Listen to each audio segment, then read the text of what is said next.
कि भाई हमार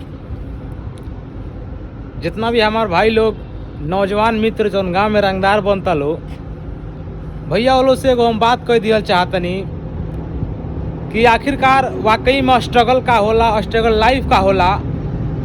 ये हम आके भैया दुबई में देखतनी और दुबई में जानतनी। आप सब देख सकता रहा कि हमारे देह पूरा मतलब कि गर्मी से भीज गइल बा, पूरा पसीना से हमारे देह भीग गइल बा। कोनो ऐसा अंग नहीं है शरीर में कि जौन की पसीना से ना भीगल होखे। तो भैया आप सभी से ये वीडियो के माध्यम से एक हम बात कहल चाहतनी कि शुरुआत में जौन माई बाप हमनी के सिखावेला कि बाबू पढ़ लिख ल कुछ बन जा, तो बात के हमनी के नज़रअंदाज कर देनी जा, गलत संगत में पड़ जानी जा। और गलत संगत में पढ़ला के वजह से भाई हमनी के दिशा भटक जानी जा। वैसे ही कुछ हमारा भी साथ भइल भाई। माई बाप पढ़ावे के बहुत कोशिश कैलस, अच्छा खासा पढ़त भी रहनी, लेकिन संगत में ऐसा ना भइल कि भाई पूरा बर्बाद कर देहलस। और ये भाई चीज़ ना ये दुबई में आके समझ में आवता कि वाकई में हम कितना बड़हन गलती कैनी। देख सकता रहो भाई, कम से कम आज 49 डिग्री तापमान बा, पूरा चारों तरफ आप देख सकता रह जा, बहुत ही ज़्यादा धूप बा, बहुत ज़्यादा धूप। और ये धूप में हमनी के 12 घंटा कंटिन्यू काम करते हैं, थोड़ा थोड़ा सा रेस्ट लेके। शरीर के कोनो ऐसा अंग नहीं है भैया कि जो उनकी भीगल ना होके।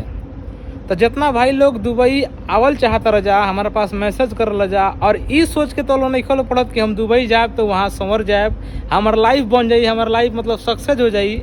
तो भैया ये भरम अपना दिमाग से निकाल दो जा। बहुत ही स्ट्रगल लाइफ है भाई दुबई के। और कुछ भाई ऐसा होकर लो कि सोचल लो कि दुबई में फलाना कमाते हैं तो बहुत रुपया कमाते हैं। तो भाई रुपया तो आदमी बहुत ना कमाला, लेकिन ऐसा कमाला कि फैमिली उमली चल जाओ, अपन मैनेजमेंट हो जाओ। तो स्ट्रगल भाई बा दुबई में, तब आदमी रुपया कमाता।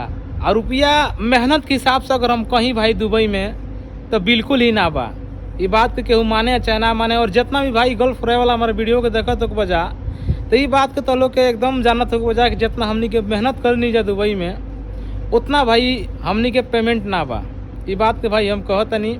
तो जितना भी भाई हमारे वीडियो देखत लो दुबई, अगर तो लोग आवे के इच्छुक बढ़ लो, तो भाई हम प्लीज़ ये कहब कि घरे रह लो, कोनो अच्छा सा जॉब कर लो भाई, अच्छा सा पढ़ाई कर लो, और अपन लाइफ जोन बाकी सेटल अपना इंडिया में कर लो जा। दुबई मत आओ जा भाई, बहुत ही स्ट्रगल लाइफ बा।